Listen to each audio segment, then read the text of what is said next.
RSSDI TV 2020. I am Dr. Ruchi Shah, and on behalf of Wockhardt RSSDI TV 2020, I welcome you all. I am glad to have with us today renowned endocrinologist from Visakhapatnam, Dr. G R Sridhar sir. Sir is a director, Endocrine and Diabetes Center. Sir has a rich clinical experience in managing diabetes patients. Welcome Dr. G R Sridhar sir to the show. So, sir, based on your recent talk in RSSDI 2020, which is on an interesting topic of top 10 papers of the International Journal of Diabetes in developing countries, we would like to know from you, since this being a unique topic of presentation of RSSDI conference, what were your observations? It's a very unusual topic, as you said. It's like saying you have 2 minutes of time, tell me something about war and peace. You have a year full of articles, and I was asked to pick up 10 of them. The point is, each one of the articles that is published is top because it has come through the review process, it has come through competition, and it's not that one is better than the other. So what I thought was, how do I spend the 20 minutes? Or how do I make the audience spend the 20 minutes in learning or listening to some of the topics which I found was interesting. Interest could be in terms of the importance per se, or in terms of the novelty, or in terms of those subjects which the average reader may not really pay attention. So I have taken as my aim to try to fill in the 20 minutes of my talk for the audience to educate, inform, and if possible, entertain. So it's a new format, and it could be a learning process for me as well. Yes, thank you so much, sir. So, sir, can you share a year's research in a few minutes to our viewers, mainly the key important messages from the top 10 papers, if you could like to share? That's the point. One, diabetes mellitus are the complications. You don't find them in silos.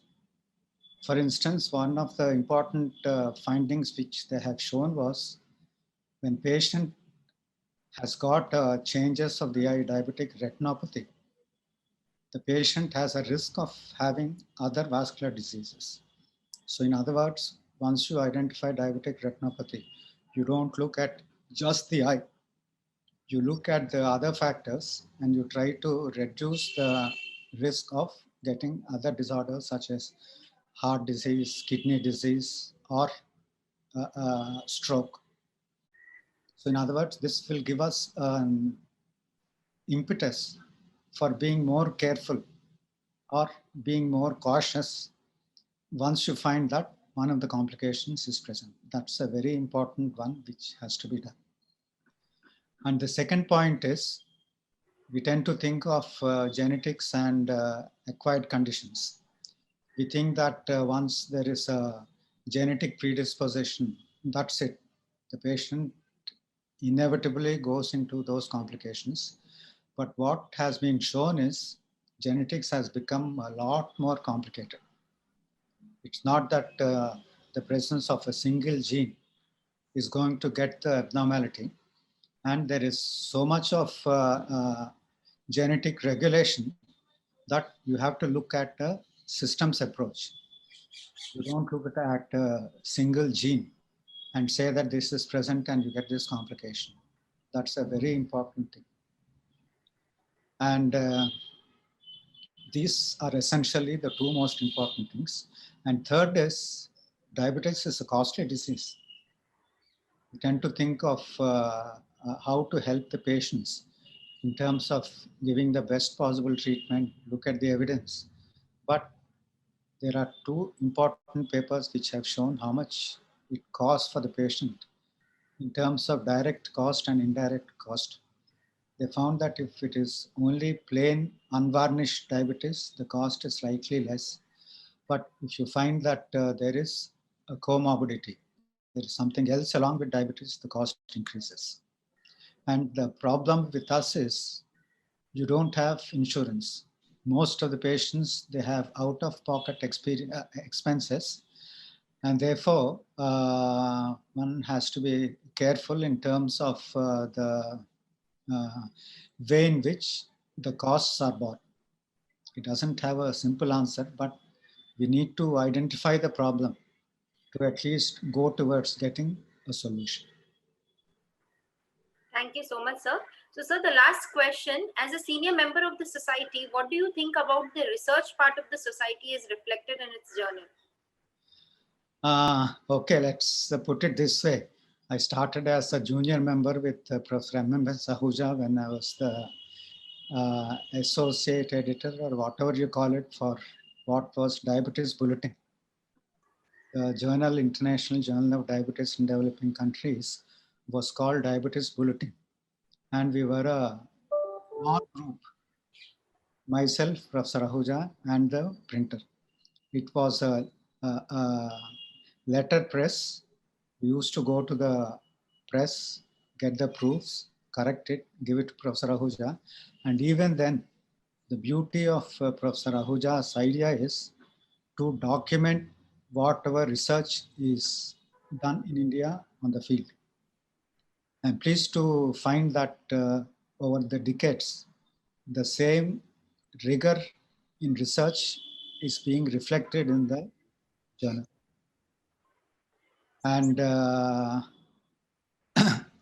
when I wanted to look at the 10 most interesting things, I thought it's a international journal, and so I wouldn't look at the national publications. So I tried to pick up all the interesting publications. To my surprise, I found that 90% of them were from Indian authors. And to compare myself, whether I was being